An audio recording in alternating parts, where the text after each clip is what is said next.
One of the surest signs that recovery is on its way is the fact that people want to travel again.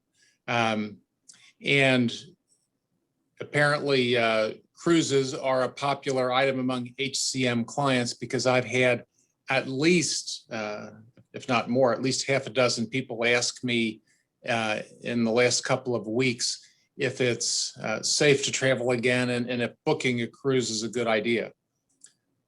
So the first part of the question goes way beyond my pay grade, whether it's safe to travel again. But I did do a little bit of homework on the subject, and the simplest thing to do is to go to the CDC's website, which I did, and I double checked this again this morning. And the CDC is suggesting that people stay away from cruises, both ocean cruises and the popular European river cruises. The reasons given are all the ones you would expect, primarily because cruise ships are floating petri dishes. That's not exactly the quote from the CDC's website, but it's not far off. So is it a good idea if you were getting ready to set sail today? Probably not. Looking into the future, let's talk about just a couple of other items. So if the whole CDC thing doesn't bother you and you're not particularly concerned with the health issues on board, the first thing to do is make sure that you have two good types of insurance. The first is obviously medical insurance that has good travel components, will take care of you wherever you are, and make sure that it covers COVID. Not all policies do. The second is a good travel policy. So these are expensive. People oftentimes turn them down thinking, it's just money I don't need to spend. However, particularly in the cruise industry, there have been, the cruise companies have been stressed financially as a result of the shutdown and their huge capital costs they have to maintain, whether they're sailing or not. So they have a lot of financial problems right now. So you want to make sure that if something happens, and either because of these virus variants or you are simply uncomfortable sailing at the last minute, that you have a way out and you're not going to be penalized financially. I read an article just recently about Viking cruises. Viking, of course, is a premier cruise line in Europe. They have both ocean cruises and they, of course, became popular with their river cruises. They needed to raise capital, and they had to go into the junk bond market to do so. The rates that their bonds were selling at were approximately a 15% interest rate. So it tells you that's a high risk credit, and those risks are pervasive throughout the cruise industry. So make sure you have good coverage there. In terms of when cruises are going to start, they're scheduled to begin again just in a couple of weeks. March 1st is when business opens up. However, a number of the cruise lines, especially the most popular ones, names you would recognize, have elected to push that back weeks or even months. Some of them are by the cruise line itself, and some are by individual ships. But the point is, it is starting. When the cruises do start, it's expected that the ships will be about 50% occupied. So they're using advanced bookings, obviously, to control that. And the expectation is that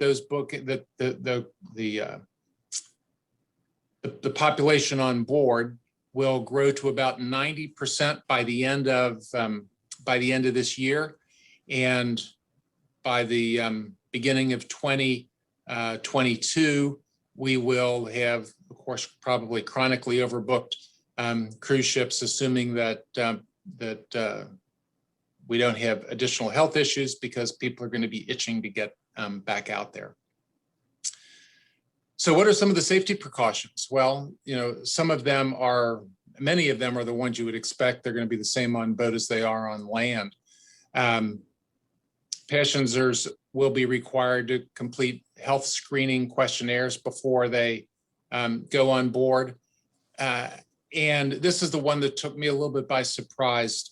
Passengers will be required to take a PCR test immediately before boarding.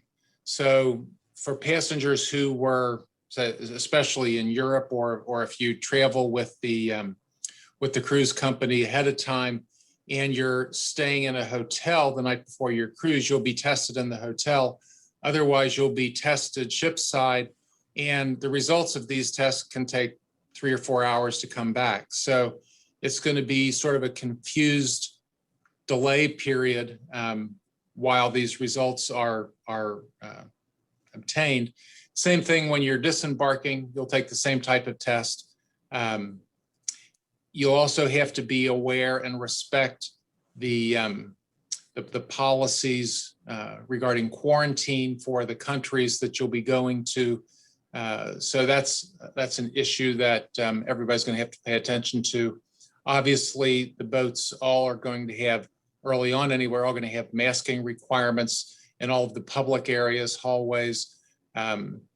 Restaurants, tables will be pushed further apart so people can respect distancing, all the regular things with hand sanitizing, contact-less activities to the extent that it's possible will be done.